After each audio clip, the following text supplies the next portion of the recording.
All right, we just finished reading the Dangerous Visions anthology by Harlan Ellison, and oh boy, do we have thoughts. Now, we've recorded our thoughts on every single short story that you can find inside of the anthology in a playlist on our channel, but right now what I really want to do is just talk about what our top 5 stories in the anthology are. Especially because it's such a large anthology, there's such a wide swath of authors that are represented. I feel like for people who are just coming into it or even possibly thinking about reading it, this might be their way in. All right, so coming in for number 5, I actually have 2 stories. You cheater. I know. I'm going to smash them together because, frankly, neither one of them is really good enough to be considered as, a top 5, but I think it's the idea of them that's most important. And what those stories are Robert Bloch's A Toy for Juliet, and then the story immediately after that, which is Harlan Ellison's The Prowler in the City at the Edge of the World. So, like I said, the stories themselves are pretty mid, but the story they tell about the state of the collaboration, the state of how this anthology came together, is actually kind of incredible to me. If you haven't read it, the first story, Toy for Juliet, is basically about people with a time machine who go to different periods in history and they kidnap people and bring them to the future and then, kill them.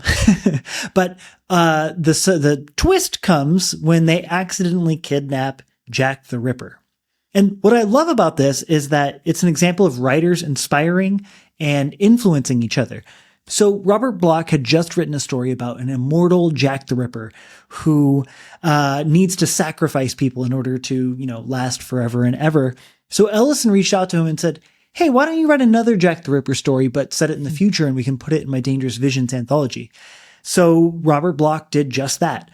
But Harlan Ellison, I guess, wasn't 100% happy with it. You can kind of imagine this idea, right? Where you have this brilliant idea and you're like, hey, other person, why don't you go do this brilliant idea? Of course, whatever they do is never going to be as good as what you're imagining, right? So Harlan Ellison accepted the story and then said, well, it's not quite what I had in mind. So he went ahead and wrote the sequel to Robert Bloch's story called The Prowler in the City at the Edge of the World. And in that, he basically sets Jack the Ripper loose inside of a far future city to go on a killing spree. Like I said, each of these individual stories aren't that great on their own, but I think that the story it tells about the anthology itself is so fascinating. That really says everything you need to know about Harlan Ellison and Dangerous Visions. Coming in at number 4, I don't know why I did 2. I think we could make a case that this might be the best story in all of Dangerous Visions, but I'm going to put it at number 4. It's The Happy Breed by John Sladek. You yourself, Zach, said it might be the most pertinent story in the whole collection.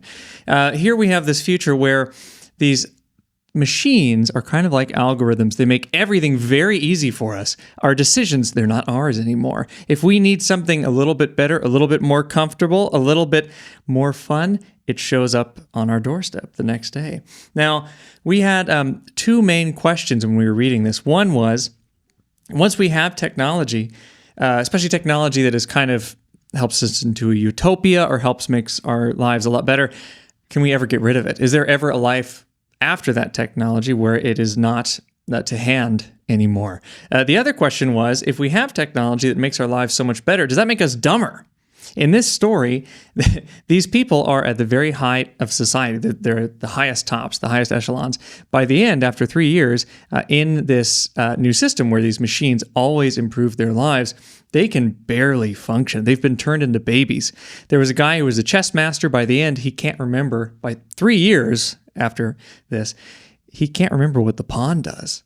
So we were wondering, if technology takes away strife, does it make us dumber, or is it only going to lead to a higher plateau of strife? Highly recommend that story. You gotta read The Happy Breed. For number 3, I picked David R. Bunch's Incident in Motoran. I loved this story. So David R. Bunch mostly wrote these post-apocalyptic tales about, a world that had been blown to smithereens.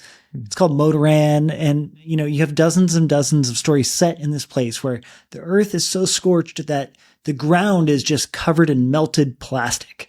But the thing about him that makes it so interesting and so good is the voice and the tone of it. It's very farcical, right? Like in a society where they're in a state of just like total endless war, you just have people bombing each other for the sake of bombing each other. And then when they find out that their enemies are having some kind of problems, or maybe they're a little too destroyed, they say, okay, we'll have a temporary ceasefire. But they don't do it for the sake of peace or to declare that they've won.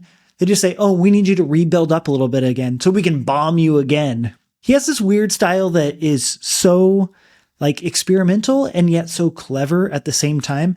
Most of the characters are cyborgs, so he does a lot of playful stuff with how humans view cyborgs and how cyborgs view humans, who they call strange walking lumps of sentimentality. This is one of the few short stories in this anthology that really made me say, I need to go out and get everything that this person has done right now. I loved it. It's a style like nothing else. Coming in at number 2.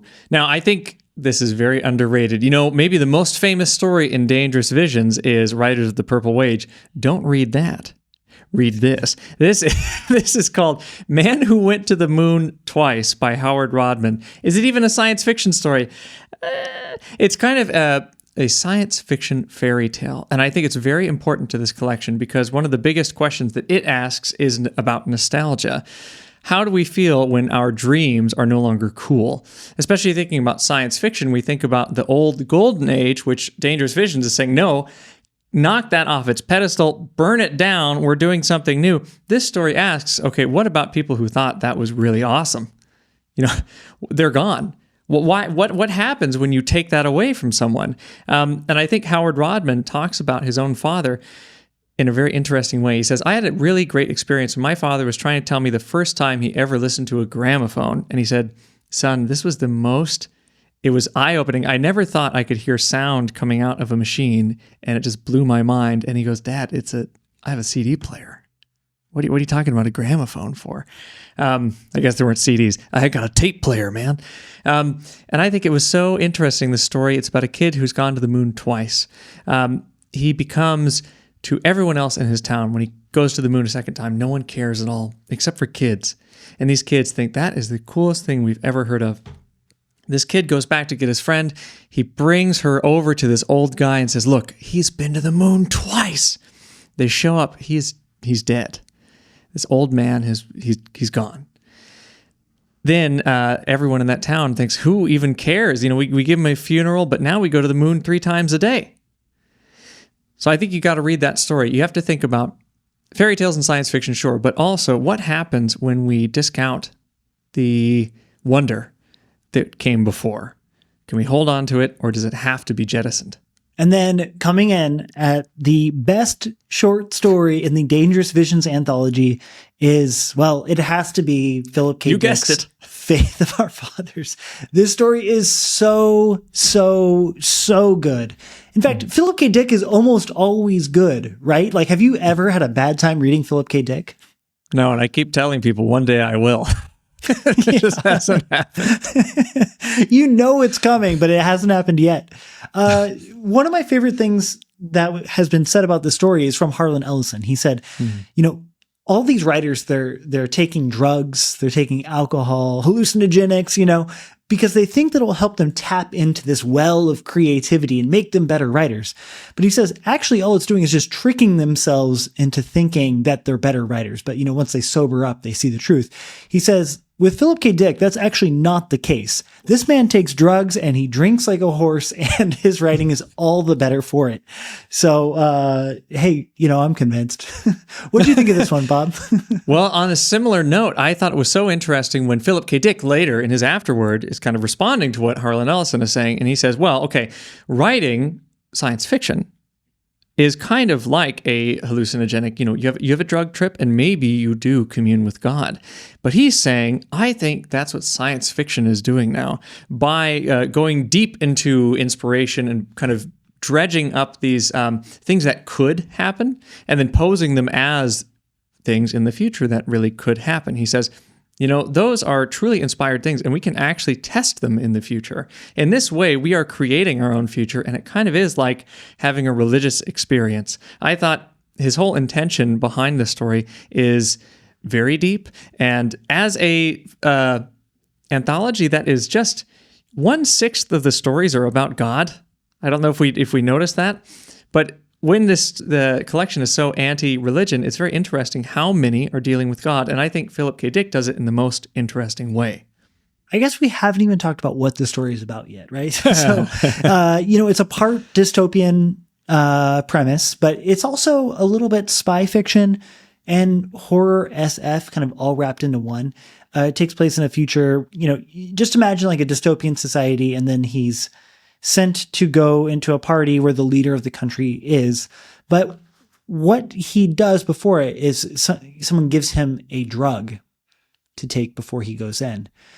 But what they tell him is he hasn't taken a hallucinogenic. He's taken an anti-hallucinogenic. So what Dick is kind of giving us is a world in which some fundamental level of reality is not real. Like there's a kind of shared collective hallucination. But what he's taken has allowed him to have clear eyes, to sober up from the collective dream, so to speak. And when he does, basically what he sees is everything is, pretty much how it is normally, except when he sees the leader is not a human. It's some kind of Lovecraftian cosmic entity, basically. Kind of like, it's fantastic. And every time that entity is different, it appears in different ways. If you take this anti-hallucinogenic, this thing that takes the veil off and you see reality, you see that thing sometimes as, I think they call it the clinker. It's this big robot that's very terrifying. The one that finally attacks our main character, Chien, is this like see-through octopus. Now, the thing that disturbed me most about this story, because I couldn't really figure out what it means, and I've been thinking about it a lot, the creature tells Chien, I am God. And that's already scary enough to have a run-in with whatever this thing is. But then it also tells him the only way that he can fight it is to believe in it. After he talks with his kind of fellow spies, the only way that we can fight it is to believe in it. What a weird thing to put in the story. If you're reading Dangerous Visions, go ahead and check out. We made videos on every single one of these short stories. Talk to you later, Bob. Talk to you later, Zach.